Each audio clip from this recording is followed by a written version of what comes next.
والصلاة والسلام على من لا نبي بعده اما بعد فاعوذ بالله من الشيطان الرجيم بسم الله الرحمن الرحيم فأزلهما الشيطان عنها فأخرجهما مما كانا فيه وقلنا اهبطوا بعضكم لبعض عدو وَلَكُمْ فِي الْأَرْضِ مُسْتَقَرٌّ وَمَتَاعٌ إِلَىٰ حِينٍ۔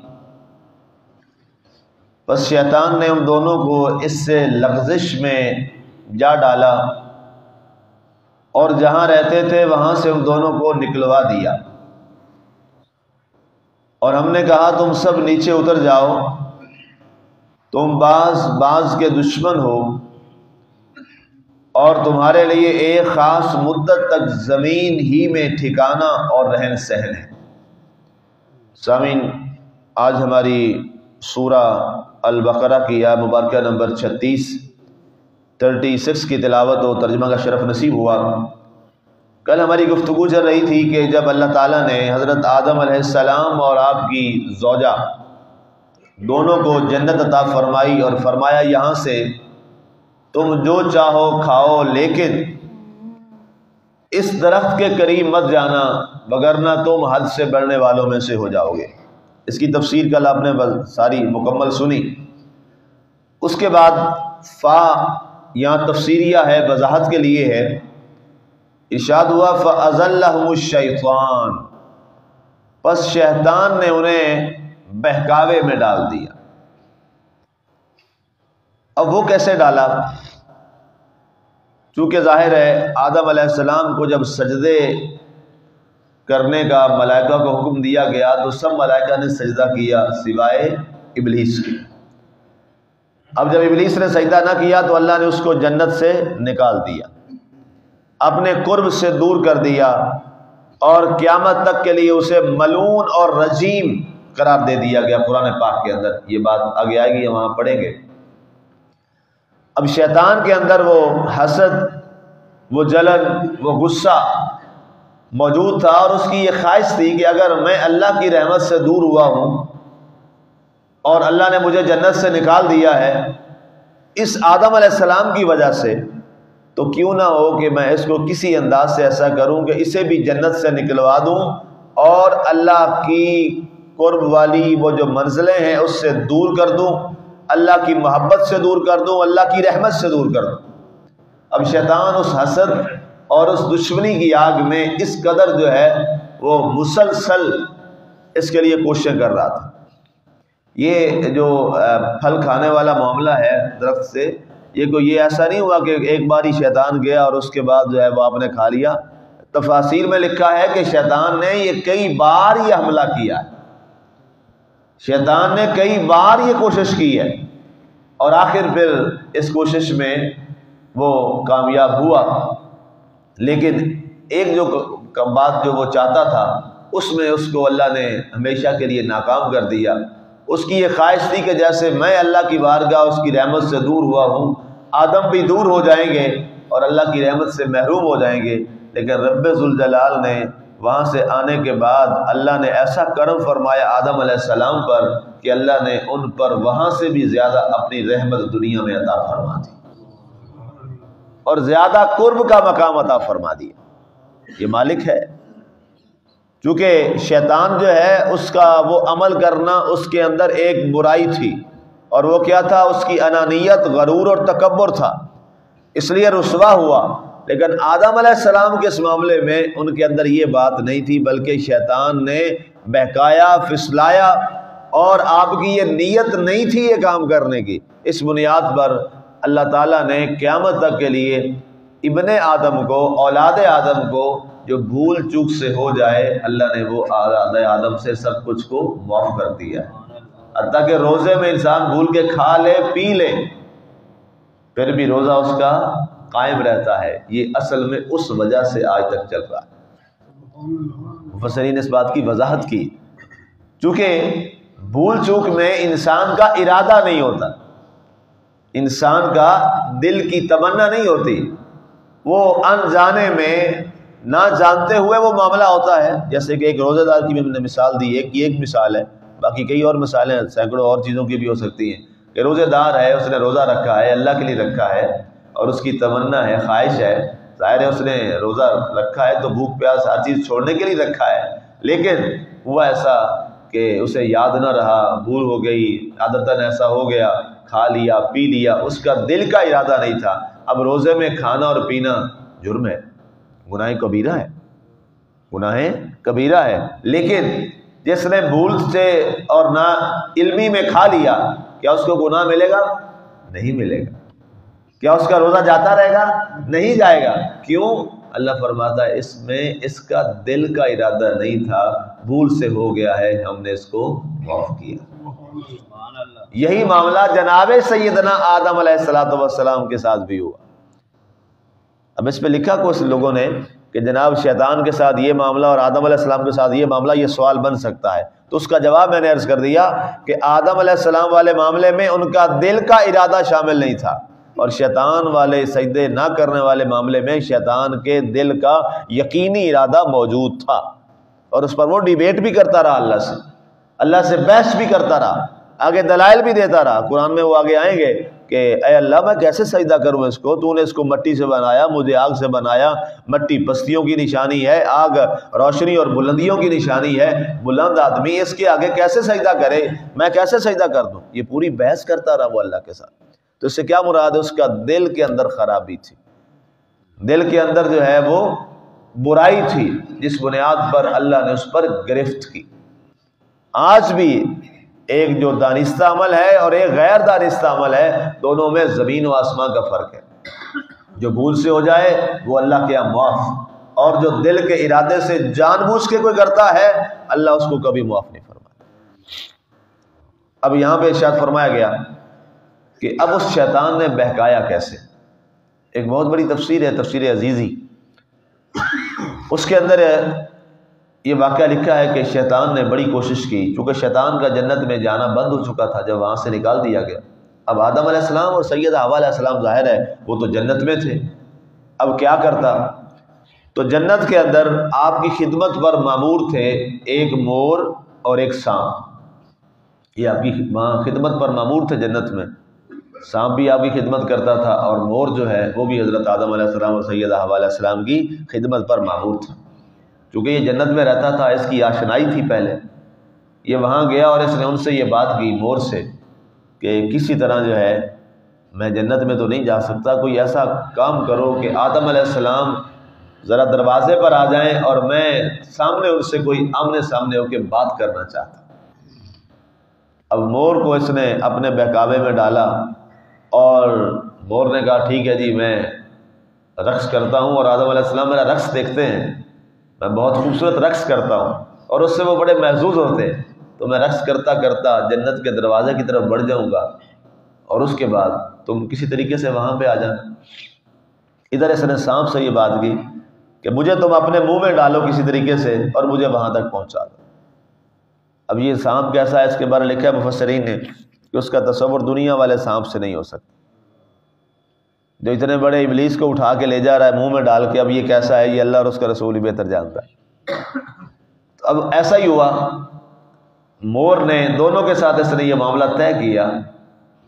صاحب تفسیر عزیزی لکھتے ہیں کہ مور اب رقص کرتا ہوا آہستہ آہستہ پیچھے ہٹتا رہا اور دروازے تک آ گیا، ظاہر آدم علیہ السلام بھی وہاں تشریف لے آئے اور اس رقص کو دیکھتے رہے۔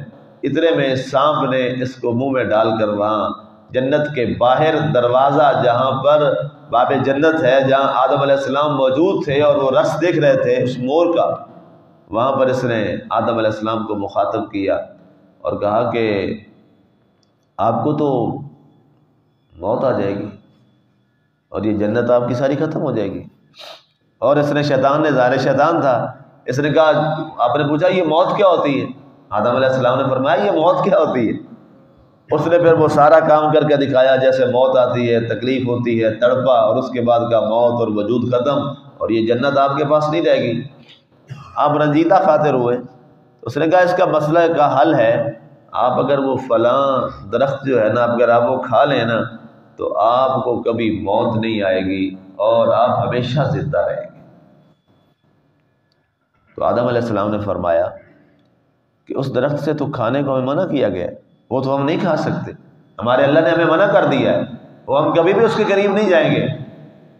تو شیطان نے جیسے بہانے، شیطان ہم پہ بھی حملے کرتا ہے نا جی، کیسے کیسے بہانے بنا کے ہمیں اللہ سے دور کرتا ہے، کتنے کتنے بہانے بنا کے ہمیں نماز سے، روزے سے، زکوٰۃ سے، سچ بولنے سے، باقی معاملات سے، رزق حلال کھانے سے، یہ ساری چیزیں ہمارے لیے کتنے بہانے بناتا ہے، اور انسان کے ذہن میں وہ چیزیں ڈالتا ہے اور انسان اس کے بہکاوے میں آ جاتا ہے۔ اب کہنے لگا کہ وہ اللہ نے اس وقت تمہارے لیے فرمایا تھا، اس وقت تمہارے لیے حکم یہی تھا، اب وہ حکم ختم ہو گیا ہے، جب تم جنت میں آ گئے تو اس وقت یہ تھا، اب نہیں ہے، اب تم کھاؤ، اور اگر تم نے یہ کھا لیا تو تم یاد رکھنا اللہ تمہیں بڑا مقام دے گا، اور تم کبھی موت کی طرف نہیں بڑھ پاؤ گے، اور تمہارا درجہ بڑا ہو جائے گا۔ یہاں لکھا ہے صوفیاء نے کہ یہ بات تو ٹھیک ہے کہ اگر وہ درخت نہ کھایا جاتا، وہ دنیا میں نہ آتے، تو وہ جو خلافت تھی نا وہ تو نہیں ملنی تھی، جو اللہ کی خلافت کا ایک درجہ اور اعزاز ہے۔ ظاہری طور پہ تو لگ رہا تھا کہ وہ آپ نے کھا لیا اور آپ بہک گئے اس میں اور حد سے بڑھ گئے، لیکن دنیا میں آنے کے بعد اللہ نے آدم کو مقام بڑا عطا فرما دیا علیہ السلام۔ ظاہر ہے اللہ کے نائب بن گئے نا جی، اللہ کے خلیفہ بن گئے، اور ویسے بھی یہ طے تھا، یہ معاملات تو سارے طے تھے کہ یہ ہونا ہے۔ اور اس کے ساتھ صوفیہ نے یہ لکھا ہے کہ آدم علیہ السلام کو اللہ نے کتنا بڑا درجہ دیا اور کتنا بڑا مقام دیا کہ ان کی اولاد میں ابراہیم خلیل اللہ جیسے نبی ہیں، ان کی اولاد میں جناب یوسف علیہ السلام جیسے حسین نبی ہیں، ان کی اولاد میں جناب موسیٰ علیہ السلام جیسے کلیم موجود ہیں، ان کی اولاد میں جناب روح اللہ جیسے عیسیٰ علیہ السلام موجود ہیں، اور سب سے بڑھ کر ان کی اولاد میں محبوب خدا جناب محمد مصطفیٰ صلی اللہ علیہ وسلم موجود ہیں۔ کیا درجہ ملا! کائنات میں ایسا کوئی باپ ہے، ابو البشر ہے، کہ جس کی ذریت میں یہ چیزیں کا یہ درجہ ملا۔ پھر آپ اس کی طرف بڑھے اور آپ نے اس میں سے کھا لیا، جب کھا لیا تو اب اس کے بعد شیطان وہاں سے بھاگ کھڑا ہوا۔ اب اس کے اندر یہ تھی کہ لو، اب شیطان نے کہا کہ اس نے بھی یہ کام کیا ہے، اب جیسے میں اللہ کے رحمت سے دور ہو کر اپنے درجے سے نیچے گر گیا ہوں، اب آدم علیہ السلام اور حوا علیہ السلام بھی اپنے درجے سے نیچے گر جائیں گے، لیکن اللہ تعالیٰ نے آپ کو درجے سے گرایا نہیں ہے، چونکہ آپ کا دلی ارادہ نہیں تھا، اللہ نے آپ کو بھول معاف کر کے اور اعلیٰ درجہ عطا فرما دیا، اللہ نے اعلیٰ درجہ عطا فرما دیا۔ اب یہاں کیا فرمایا؟ فَأَخْرَجَهُمَا مِمَّا كَانَا فِيهِ، جہاں وہ دونوں رہتے تھے نا، اللہ نے اب اس کھانے کے بعد دونوں کو جنت سے نکال دیا۔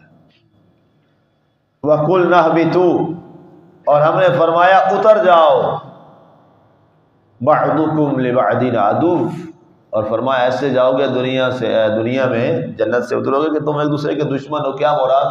آدم علیہ السلام کو شرق میں اور ان کو غرب میں بھیج دیا، سیدہ حوا علیہ السلام کو افتراق ڈال دیا، جدائی بڑھ گئی، اور یہ بھی ایک آزمائش تھی۔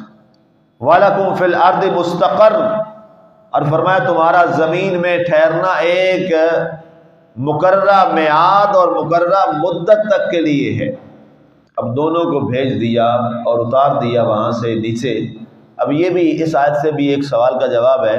بعض مفسرین نے یہ لکھا کہ یہ جو جنت تھی جس کے اندر یہ رہتے تھے، یہ زمین پر تھی، آسمانوں سے اوپر جنت نہیں تھی۔ یہ بعض مفسرین نے یہ بات لکھی ہے، تو اس کا جواب یہ ہے کہ رب ذوالجلال فرماتا ہے قُلْ نَهْبِطُوا، کہ تم اتر جاؤ۔ اب اترنا ظاہر ہے اوپر سے نیچے کی طرف ہوتا ہے، تو اس اترنے سے مراد اہبطوا نے بتا دیا کہ وہ جنت کوئی نیچے یہاں جہاں کعبہ ہے یہاں نہیں تھی، بلکہ یہ جنت 7 آسمانوں سے اوپر تھی، اس لیے آپ کو وہاں سے اتارا گیا اور آپ نیچے تشریف لے آئے۔ اور متاع الی حین، اب یہ جو ہے کہ ایک مدت تک کے لیے یہاں تمہارا مال و متاع ہے، تمہارے ٹھہرنے کی جگہ ہے، یہ بنیادی طور پر آپ میں میرے لیے سب کے لیے یہ ایک اصول اور قاعدہ بیان کر دیا گیا کہ دنیا میں جو بھی آئے گا وہ ایک مقررہ مدت کے لیے ہے، ایک ٹائم وقت اس کے لیے طے ہے، وہ اس وقت تک رہے گا اور اس کے بعد وہ دنیا سے رخصت ہو جائے گا۔ کوئی جتنا بھی جی لے، آخر موت ہے۔ اب کل اخبار پہ ایک بہت خبر چل رہی تھی، میں نے وہ اخبار پہ پڑھی کہ یہ وہاں پر ایک علاقہ ہے، یہ ہمارے کمالی کے بالکل قریب مامو کانجن اسے کہتے ہیں، وہاں ایک عورت فوت ہوئی جس کی عمر تھی 113 سال، کل فوت ہوئی وہ۔ تو اس پہ کئی لوگوں نے وہ بہت چلا، سوشل میڈیا پہ بہت چلتا رہا کہ دیکھیے جی عورت کی عمر 113 سال تک وہ زندہ رہی۔ اب سوال یہ ہے کہ 113 سال زندہ رہنے کے بعد بھی آخر موت۔ اب لوگوں نے تو معلوم کے مات کے لیے کچھ چیزیں اور کے لیے اس کو شیئر کیا، لیکن اس سے خیر کا پہلو ہم نے کیا سمجھنا ہے؟ ہر ایک کی اپنی اپنی سوچ ہے۔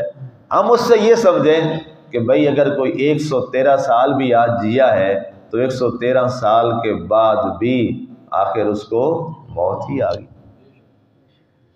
آخر اس کو موت ہی آئی۔ ہم جتنا جی لیں، ہم جتنا دراز عمر ہو لیں، جتنی ہماری عمر ہو جائے، آخر کیا ہے تو بندہ مومن سب کی موت۔ اور جب ہمارا اصل راستہ وہی ہے تو انسان کیوں نہ وقت سے پہلے اس کی تیاری کر لے، اور اس سفر پہ، جس سفر پہ جانا ہے، دنیا کا سفر کرنا ہو نا، تو تیاری کرتے ہیں کہ نہیں کرتے؟ پہلے پلاننگ کرتے ہیں ساری۔ تو جب دنیا کے چھوٹے سے سفر کی پلاننگ کی جاتی ہے اور تیاریاں کی جاتی ہیں تو قبر کا سفر تو بڑا لمبا سفر ہے، بڑا مشکل سفر ہے، اور یہ سفر بھی اکیلے طے کرنا ہے۔ اس میں تو ساتھ کوئی نہیں ہوگا، کوئی بھی نہیں ہوگا، اکیلے جائیں گے، کوئی ہم سفر ساتھ نہیں ہوگا، ایک ہی ہم سفر ہے، وہ آپ کا اور میرا عمل ہوگا۔ اللہ ہمیں وہ اپنا عمل والا ہم سفر بنانے کی توفیق عطا فرمائے، آمین۔ وما علینا الا البلاغ المبین۔